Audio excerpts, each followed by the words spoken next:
Nourrir dans 5 ans une quarantaine de familles à peu près, y compris ici évidemment. Ah bon.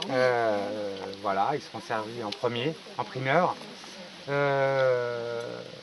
Voilà, donc là on est sur une entreprise agricole officielle avec le choix d'aller dans les milieux historiques agricoles pour essayer de faire avancer cette idée de produire du légume au moins pour l'instant différemment, avec cette notion que le pétrole va disparaître également, voilà, ou son prix va augmenter très très fort.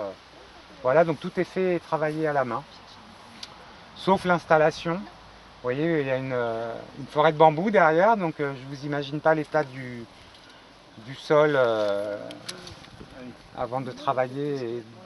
On ne peut pas faire pousser des légumes dans des rhizomes de bambou, c'est pas possible. J'ai essayé, c'est pas possible. J'ai essayé, c'est pas possible. Du coup, il y a d'abord un tractopelle qui est venu enlever les racines de bambou, qui a tout mis là, voilà, et il y pousse du bambou. C'est une force de la nature, et en même temps, c'est un superbe matériau de bois. Voilà, c'est une vraie force de la nature, ça pousse très vite, ça pousse très fort. Mais pour le jardin, c'est un peu en concurrence. Donc il y a une première chose, en effet, le seul pétrole, les seules grosses machines qui rentrent dans mes jardins, c'est avant. Du coup, j'ai fait toute la bande là-bas pour faire un premier jardin. Là, j'ai essayé de tout faire à la main sur les premières planches qui sont là. C'est le bambou qui a gagné. Pour l'instant, c'est lui qui a gagné. C'est pas possible physiquement. On ne peut pas se battre autant et se faire du mal autant en essayant d'enlever de la racine de bambou. C'est pas possible. Donc je vais tout enlever.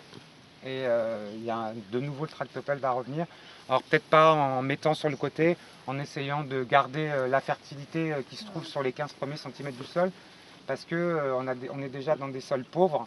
Du coup, si on enlève en plus le seul truc où les légumes pourraient avoir un peu être nourris, ce sera quand même un peu dommage. Bon, on va essayer. Voilà, tout ça est en cours de construction et il faut faire avec constamment avec la nature du coup. Moi, je ne vais pas travailler contre la nature, qui est absolument le cas en ce moment. On fait contre la nature depuis l'après-guerre, avec la chimie, mais refaire avec, réapprendre à refaire avec, y compris avec les chevreuils, y compris avec les ravageurs, etc. L'idée, c'est d'harmoniser l'ensemble du jardin et d'en laisser aussi, de prévoir pour les ravageurs, de prévoir pour les limaces, de prévoir... Bon, les chevreuils et les sangliers, on va éviter quand même. Vous allez clôturer quand même. On va clôturer, ouais, voilà. Dès que l'idée, il y a des belles clôtures naturelles déjà, mais ça n'empêche pas éventuellement. Ça va jusqu'au bout là-bas? Alors la propriété qui fait 3 hectares, du coup, elle fait un grand L comme ça, et la forêt aussi d'acacia qui est derrière. Non, mais le jardin. Le jardin va entièrement recouvrir cette partie-là, y compris après derrière avec les peupliers. On va en garder quelques-uns, mais après chaque tempête, ils sont tous en train de tomber, ils sont en fin de vie. Donc l'idée, c'est de les couper, de faire venir un scieur mobile et de se servir du bois pour les maisons. Voilà, et du coup, il va y avoir également l'eau, est une question essentielle, surtout ici. Du coup, là, au mois de septembre, va être creusé un énorme bassin de rétention des eaux plus bas au bord de la forêt pour pouvoir irriguer les jardins et pour pouvoir les eaux de pluie, quand il y a trop d'eau, que ça puisse circuler et aller avec un trop-plein qui s'en va vers la forêt et du coup qui va vers le ciron. Du coup. Il y a de l'eau à 1,50 m, normalement à 70 cm à cet endroit. Là, elle est descendue à 1,50 m avec la sécheresse.